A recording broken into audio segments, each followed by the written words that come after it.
So, my name is Molly Porter, and I am happy to welcome you to the first in our mini events of today's Queertacular. This is our ALA Roundtable Queertacular, uh, and this is a day-long event where we were going to celebrate all things LGBTQIA+ through the lens of games, comics, graphic novels, film, and media of all sorts. Uh, Again, I'm Molly Porter.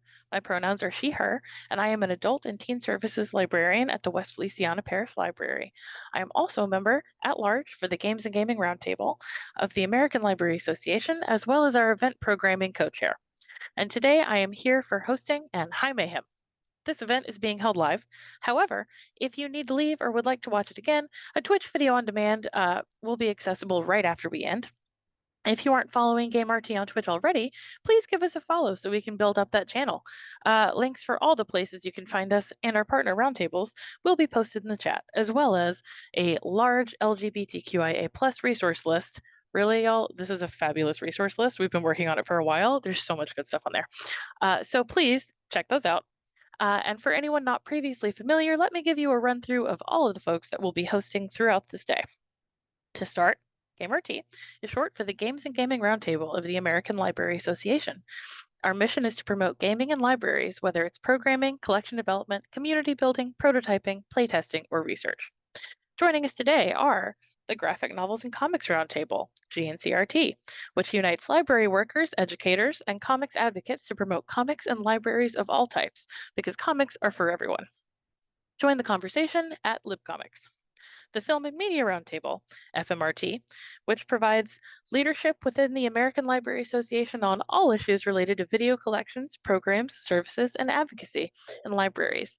We understand video to include all formats, analog and digital, multimedia, and that includes video content, and the network delivery of digital or digitized video. And the Maps and Geospatial Information Roundtable, MAGIRT, MAGIRT. And this leads and inspires information professionals at all levels of expertise in their work with maps and geospatial information resources, collections, and technologies in all formats through community, education, and advocacy. So now that we've explained all of that, let's get on with today's program. First up is our Roundtable. This is a program where we bring together several librarians and friends and get a chance to chat about all of our favorite media, libraries, that media within libraries, and all of the way we can bring fun and play into our spaces. For today, we are exploring LGBTQIA+ media and representation. So, you know the format. We'll start off with a topic, chat about it together, and answer questions from chat along the way. We have people monitoring our Twitch chat. So if you do want to ask us something, or if there's a topic you'd like us to cover, by all means, drop it in chat. We'll be monitoring and we will cover it if we have time. So let's get into it. Everybody, if you can introduce yourselves to our audience, and I will start with Rebecca. Hey everybody, I am Rebecca Strang, she, they. I am the current past president of the Games and Gaming Roundtable, and I chair our strategic planning committee and our grant committee. I am also a children's librarian in Naperville, Illinois, a western suburb of Chicago, and I do a lot of games collection maintenance and programming there. And I'll pass over to Liz. Hi, I'm Liz Brown. I use she, her pronouns. I am the Outreach and Instruction Librarian at the University of Colorado, Colorado Springs. I am also the treasurer of the Graphic Novels and Comics Roundtable and the secretary to Gaming Roundtable. I'll pass it on to Sierra. My name is Sierra Ladisaw. I am currently the Scholarly Communication Librarian at the University of Arkansas in Fort Smith. And I am here with MAGIRT. And I will pass this on to Amber. Hey everybody, my name is Amber Sewell. I use she, her pronouns. I am a teaching and learning librarian at the University of Nevada, Las Vegas. I am also a member at large for GameRT and the other program planning co-chair in charge of organizing our conferences. And I will pass it over to Erin. Okay, thanks. My name is Erin Cheever, and I use she, her pronouns, and I am an associate research librarian at UL Research Institutes and also the membership and marketing chair of MAGIRT, who I'm here with today. and I will pass it over to Tim. Hi, everybody. I'm Tim Kaiser. I am Catalog Librarian for Maps at Michigan State University Libraries. I am chair of McGirt, and let me see who's, I see Athena. I'll pass it to you. Hi, I am Athena Livanos Probst. She, her. I am the head of cataloging at one of the small little federal agency libraries.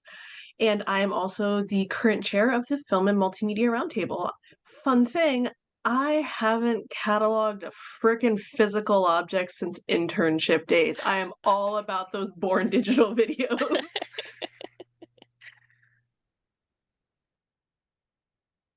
And I guess that leaves it with Nikki. Hi there, I'm Nikki Valens. I use they, them. I am not a librarian. I am a game designer, actually, primarily board games. And I am a guest on this lovely little thing that's going on here.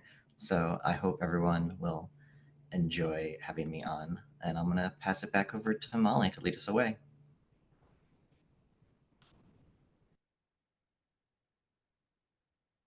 Hi, got it.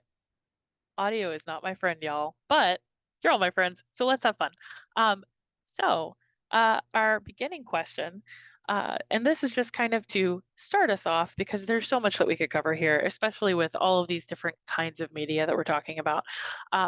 So our first question, and it might be one that's hard to answer, and that's okay, would be, what is your favorite piece of LGBTQIA+ media? Or media from an LGBTQIA+ creator, and why do you love it? And at this point, anyone can jump in. It doesn't have to be school style, unless you want me to call on you. I'm gonna just jump in and take this before anyone else does because it's formative. It's formative queer media, and I'm just gonna say Sailor Moon. Those are not cousins, y'all. Those are not cousins. That is a creepy relationship if they were. No, Sailor Moon was one of those of. I should have realized I was bi sooner when you were obsessed with that as a small child. But it was one of the first things I saw that not only had like very, very girly women that like I'm very cis, and just like feeling very girly women kicking ass was just really, really important to me, that I didn't have to not be a girl to be powerful. And also that is astoundingly gay as a piece of media, and it just gets queerer the further in you go, and I love it so very, very much. And like, there are very few things actually organized on my personal bookshelves, but all 10 of the manga are just lined there on top for everyone to see. And if I may, I'm going to pop in with a more recent manga, Blue Flag. Possibly one of the best manga more recent mangas I've read lately. And it just has like a great build up to what the relationship winds up being. And I think maybe something we can circle back to is talking about who has authority on queer stories and who has the right to tell those stories. Blue Flag is one I think that does it really, really well. But yeah, I'll pass it on to someone else. I'll just say, first, kind of coming from the map end, there's an ongoing project that anybody can be a part of. It's a counter mapping initiative called Queering the Map. And it's a really wonderful online project that utilizes what you would be used to seeing on Google Maps to drop a point and add a story. And so the idea from the creators of this is it's letting people anonymously share their stories, and it's happening in real time. So it's really interesting. I was just at a conference where somebody zoomed into the Eastern Mediterranean coast, where we have conflict taking place, and you're seeing a lot of really beautiful stories being shared, heartbreaking stories in the midst of a war that has recently started. Or I can go to where I'm living in small town Arkansas, where it can very much feel isolated, and see incredible stories being shared from where I'm at, people I have maybe met, maybe not, and not feel so alone in a community that is uber conservative, uber religious, uber fundamental. So it's a project I would recommend anyone go check out. It's simply queeringthemap.com.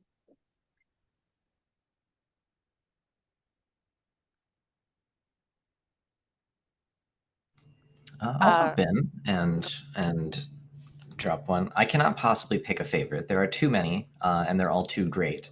But I'm going to talk about Boyfriends, which is a webtoon that kind of started up within the last couple of years here, because it has some incredible polyamory representation that I have been craving for a very long time. And it's extremely adorable, very cute. It's just a great story. And not only is it some of the best polyamory representation I've seen in a really long time, it takes a very like almost informational and educational lean to it, so that even if you don't know anything about polyamory or you're not polyamorous yourself, there'll be something for you to learn about and understand, like this dynamic that these four boys have. And yeah, it's just a stellar series. I would recommend it to everyone.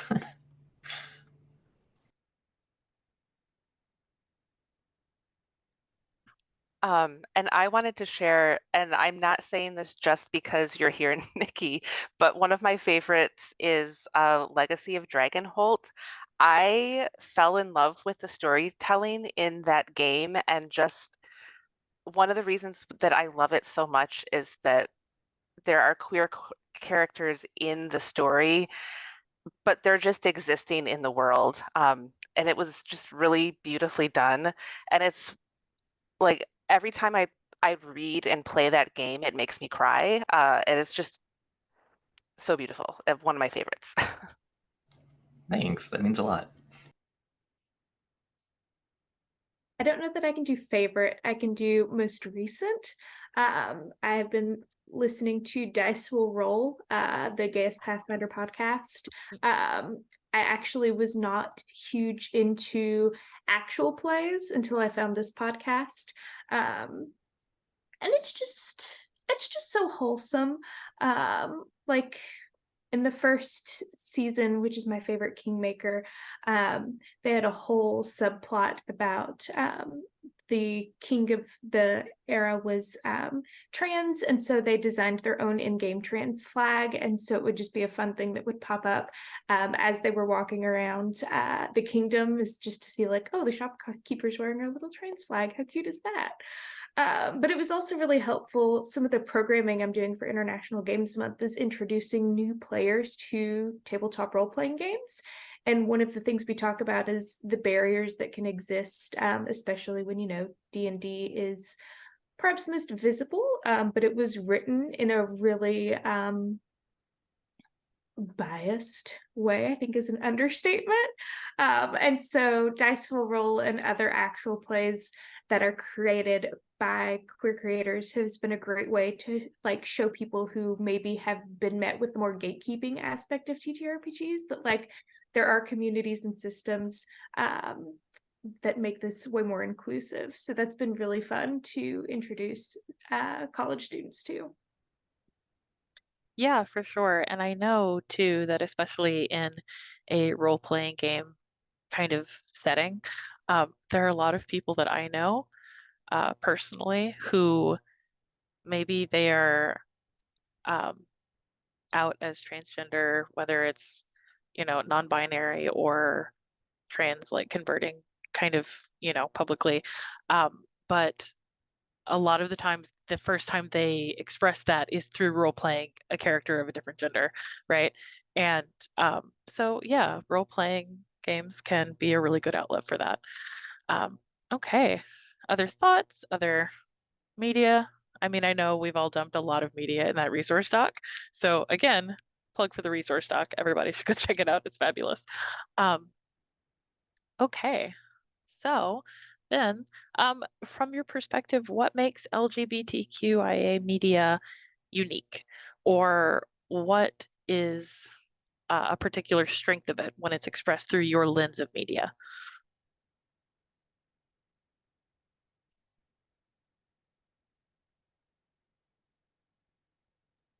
I think when you see queer characters in TV or in movies, you're literally seeing people being queer. And that is really, really, it's just so pivotal. I was thinking about this earlier today, that whenever I see like a token queer character, I'm always really conflicted. Because on the one hand, it's not enough. It's not enough. I demand like more queer characters, more queer stories, more queer perspective. Tokenization is not enough.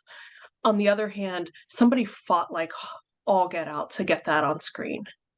And so I'm just like, I will, like, I've been known to just like, oh no, I'm just gonna play this on like multiple devices and make sure this episode is like streamed repeatedly while still saying it's not enough. Because it's like, it's both of those. Because I do a lot with science fiction literature too, and it's just the critical thing of knowing that people assume you exist. And I think that's a big thing with queer television and queer movies, just knowing that there are people out there that your existence isn't a, oh, really? But it's just like, oh yeah, you're obviously a part of this world. And I think that's when you can see it in cartoons or something else. It's just like, oh yeah, this is an assumed normal. And just that realization that you're perfectly benign and normal to exist is just really important. And literally seeing it makes me feel good.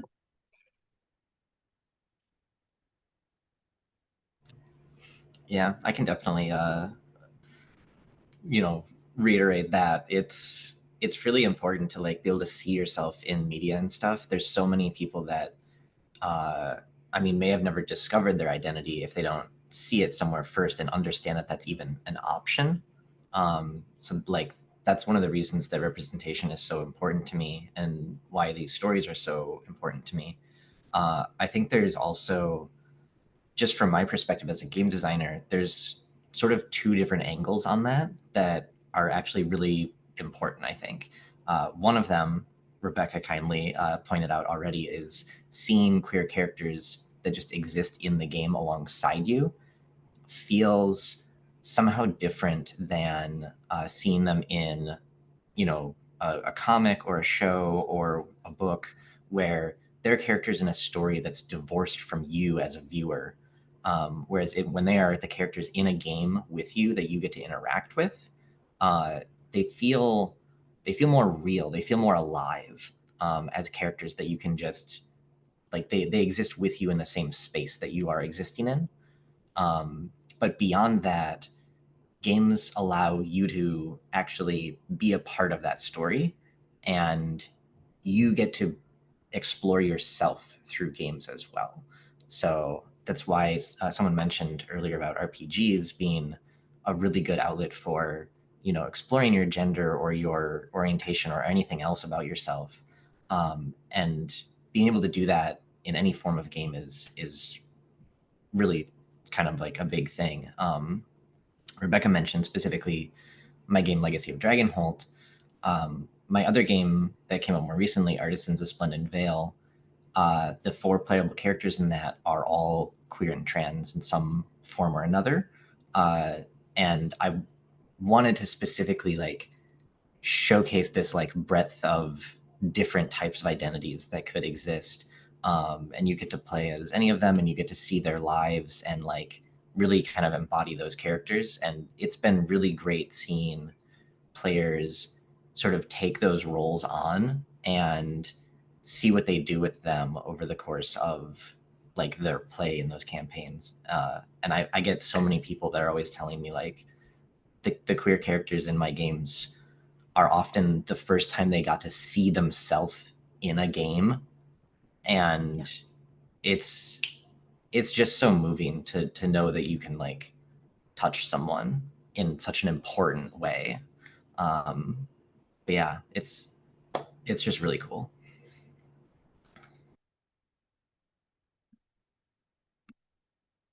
And Yeah. Oh, go ahead. oh, yep. So just to kind of go back to what was said earlier about films, I think that, with maps, there's so many different types of maps, but just to take the example of like a local history map, I think that like a good local gay history map is like very strong documentary evidence that, like like queer people have been in this area for a really long time and they belong here, and just like those are the facts. And so it's just like kind of really good kind of like evidence, and just helps people see that they belong. Yeah, I'll piggyback onto Aaron's comments, and what I was thinking about in response to this question is our experiences as queer people are always going to be very strongly influenced by our geography, where we are. My experience as a gay teenager 30 years ago was like the fact that I was in a small town in West Virginia was central to the experience. And my escape route was geographic. I needed to get out of there and find my way to somewhere else. And later today I'll be showing a few maps from the 80s that people might have used for that experience. And when you translate that into more contemporary online environments that I've been happy to see in my life, you see things like Queering the Map, where the experiences of other rural queer people can be found and can provide comfort and hope and contact and and so on. So yeah, that's all I have to say. For sure. And I think so much of what we do with this media is not just be enthusiastic about it because we love it. I mean, like, yeah, that's definitely part of it, but it's as much making it accessible to people and helping people connect, and I think that kind of speaks to what you're talking about. Like, so much of our media is about connection and telling those stories in a way that people can connect with. Yeah. So then let's see. Why do all of you think that our patrons or that audiences in general like or connect with this type of media?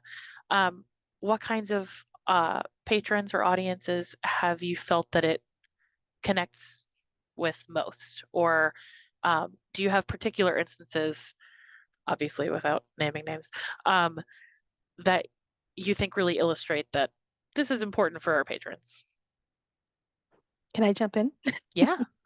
Going on our unofficial tagline of comics are for everyone, I think and also based on some of the comments that have come apart just before me, comics kind of occupy a very similar space to what queerdom is like, in that everyone loves them and it's been around forever, but they're not as mainstream. They're always somewhat othered, which I think is very analogous to the queer experience. And going based on that, comics and queer comics especially are for everyone. One example of that, I think, is Genkoro. I'm blanking on the last name, but it's on our list, is My Brother's Husband, which it's another manga that I very much see as a primer for queer allies who want to know how to behave, who want an etiquette lesson on how to deal with having queer friends, queer family. And I just think it's a really great, and I think it's very intentionally created to be a primer in that sense. And also just using, the appeal of images and a very accessible format that comics is to sort of convey that story and those lessons. Another another recommendation from our list is the, what is the series called? The Quick and Easy Guide by Oni Press, which are like 100 pages max. And they're just, again, primers for queer people, whether it's people who are gender questioning, whether for ace people, they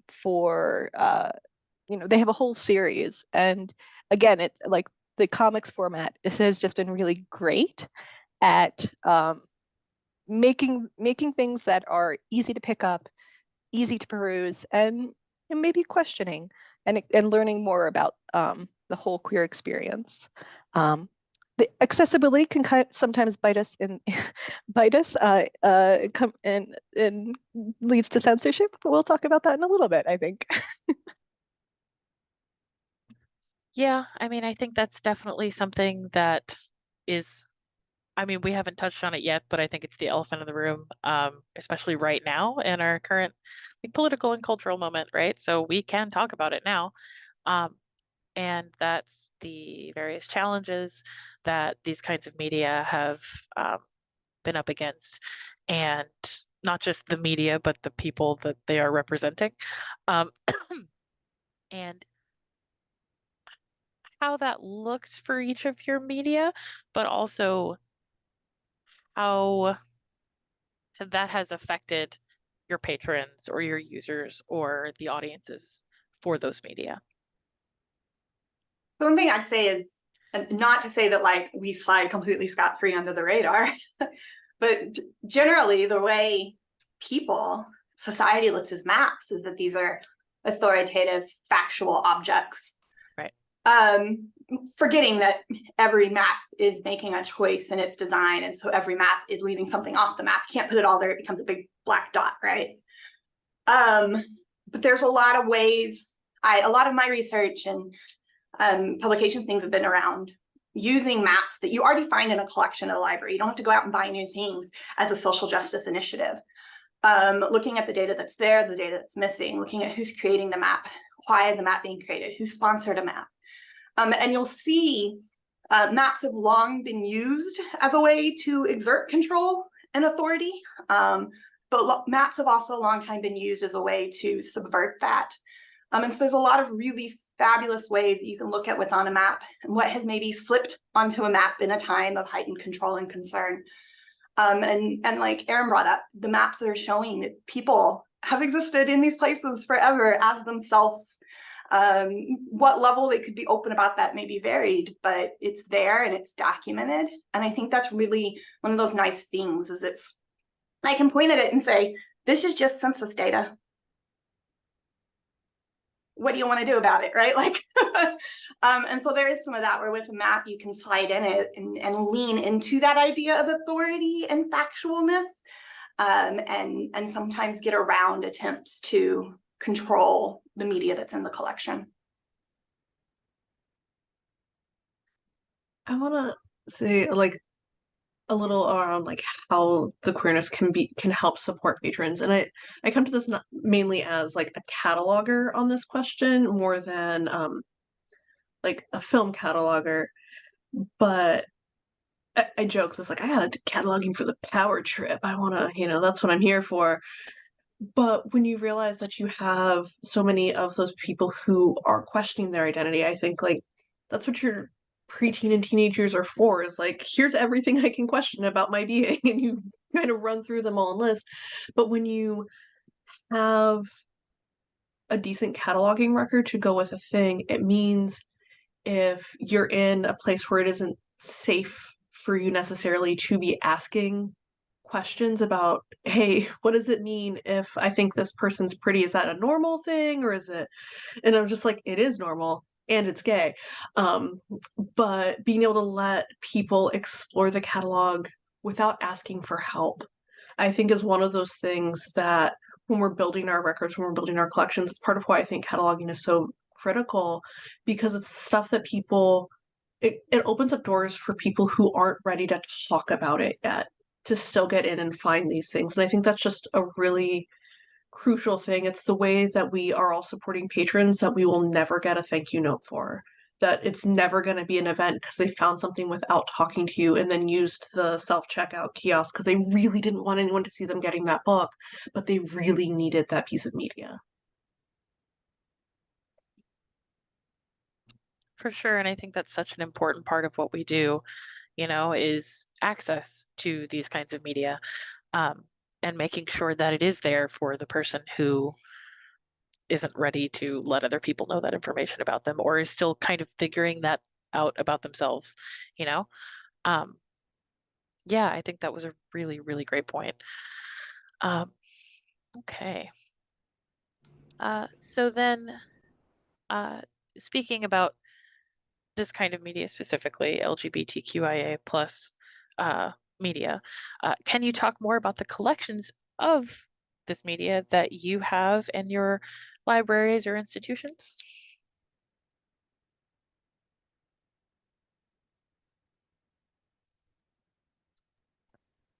So I'm in a suburban public library, suburbs of Chicago area, and we definitely have queer media throughout our various collections, games, film, books, comics, all of that. And we do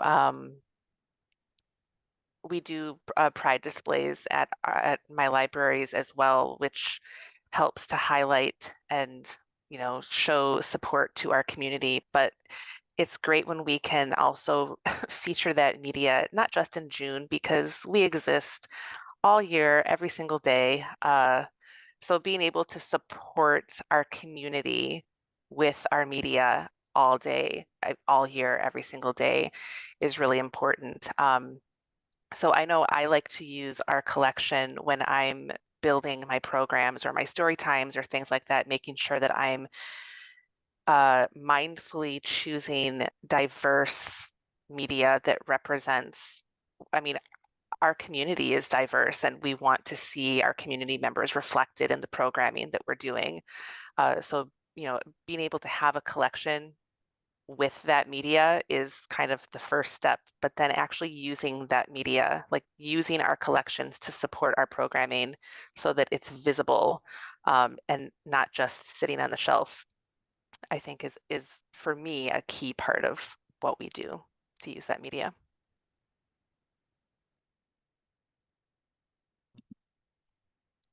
Definitely.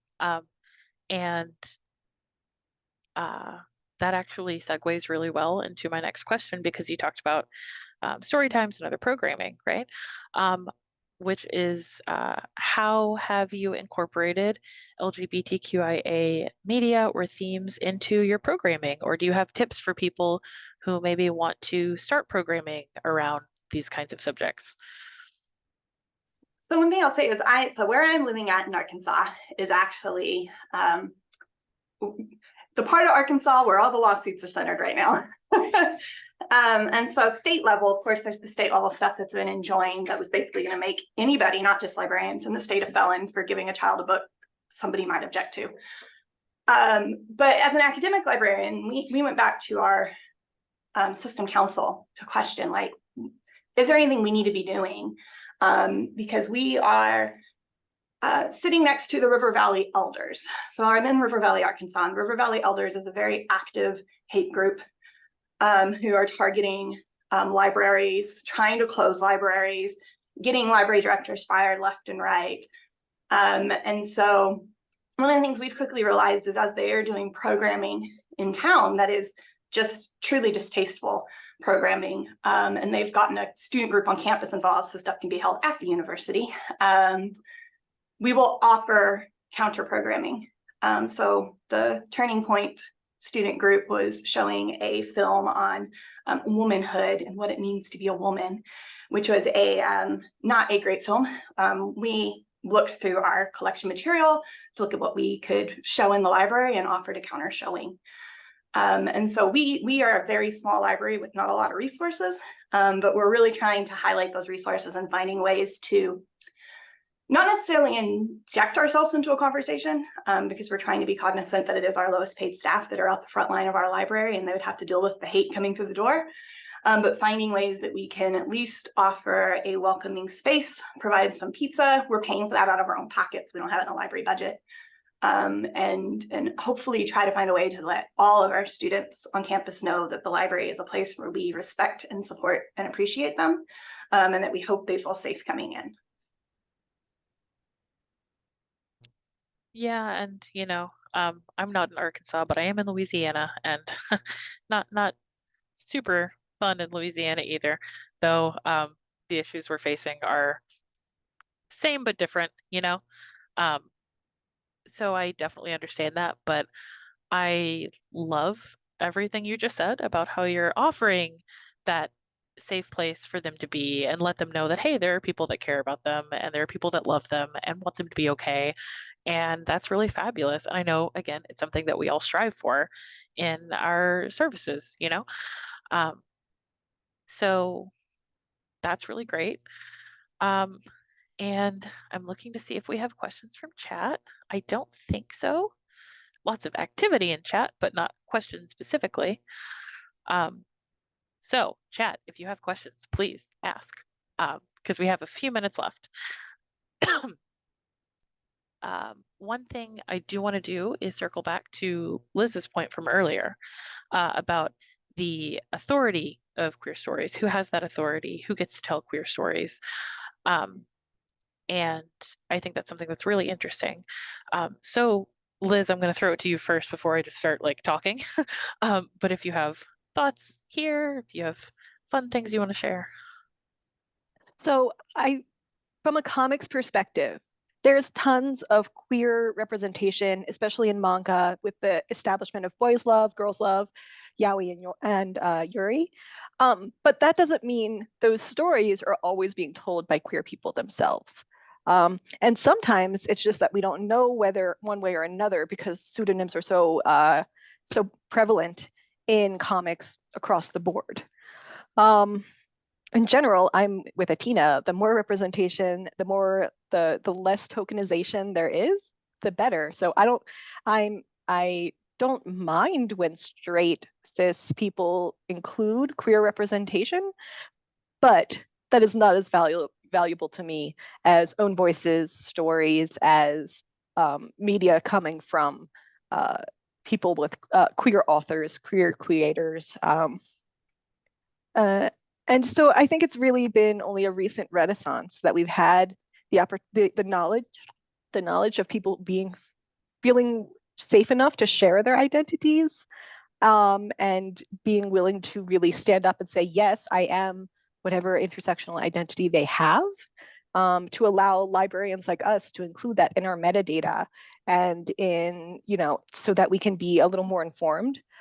It is a privilege to know that information, and it is not always safe for people to share that information. It's only been a recent occurrence.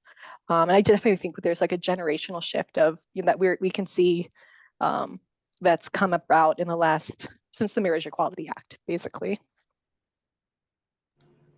I think a really good point there is we can't really try to say like, oh, people who aren't queer or trans can't tell these stories as well, because not only is it like it's not our place to out those people or force them to out themselves, but they may not even know. They may be exploring themselves as well through that creation process.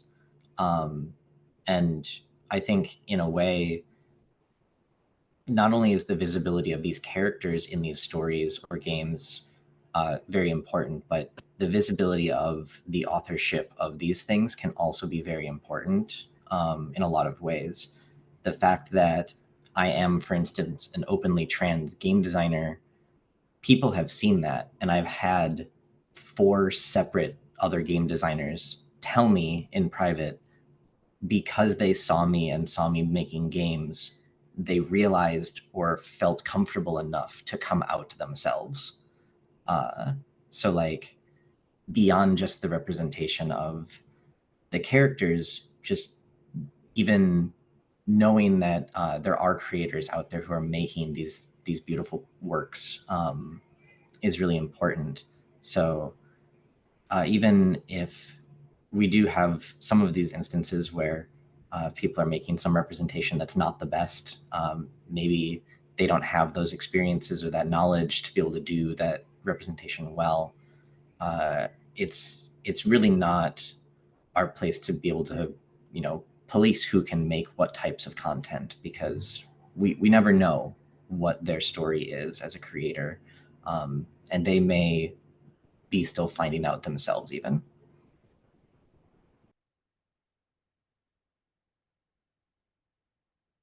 Yeah, definitely. I think that's a great point, and also might make me cry a little bit, but I'm going to tamp that down. That's fabulous. I It's not don't just you. see. I'm also tearing up, Molly. So Okay. Whew, all right. representation matters. It's a Yes, it real. matters. This is the proof. Um, And it is, and it's one of those, the fact that we're getting like misty over representation matters is part of why representation still matters. It's part of why we know we're not done. yeah, Because I take such great heart because I have this whole thing that I've said for many years about like racial equity in multimedia. That is like it's really easy. I know I can tell you exactly what the kind of numbers you need to see to make sure you're doing like proper racial equity in your media. What are the actual like census data demographics of the area you're talking about? That's what you need. Like you do that in general, like make New York City actually look like New York City. You've done it correctly, right? And I think one of the things that we're seeing so much with queer media, and it makes me so glad, is that we don't know what that ratio looks like yet because we had generations of really tightly closeted for their own physical safety, and just seeing that it's safer. Like obviously we're not done, but it is safer for people to come out. It's safer to explore those things. And I think that's where you see some of the panic is like, there weren't this many gay kids when I was growing up. Yes, there were. They were just scared. Aren't you glad that all these kids today aren't scared? Isn't that so great? And I think that's what we're seeing and what we're getting towards. And you can see it in the maps, but I look forward to getting to a place where we can have the type of stories at the volume that matches the volume that queerness exists in people. And we don't know what that number is yet, but I'm getting the sense it's kind of high. And that makes me really happy to know that there's so many kids that get to be normal. for sure. And for me, that segues really well into my final thought, which is um, part of the way that we make people feel more comfortable is by highlighting this media and making it available to all the people who need it, you know? Um, and that's part of what we're trying to do today. So if any of y'all have final thoughts on these topics, I know there's so much that we could say that we can't do in like a 40-minute time frame, but if there's anything that you'd like to add. I just quickly want to, oh, sorry, Liz. Go ahead. I just wanted to do a quick shout out to all of the library workers out there who are doing the work to get this media on their shelves and get it into their programs. As Sierra hit on a little bit earlier, like it's still not 100% safe for all of us to be doing this, even in areas that, are a little more liberal and less conservative. Like in my local area, there are libraries just down the street in the next town who have had death threats and things because of programming that they've done featuring queer stories. So continuing the work to make that safer for our staff is super important, but also just having libraries open, having that safe space open for our community to come in and find themselves on our shelves is really important work. So I just want to do a big thank you to everybody who is doing that work.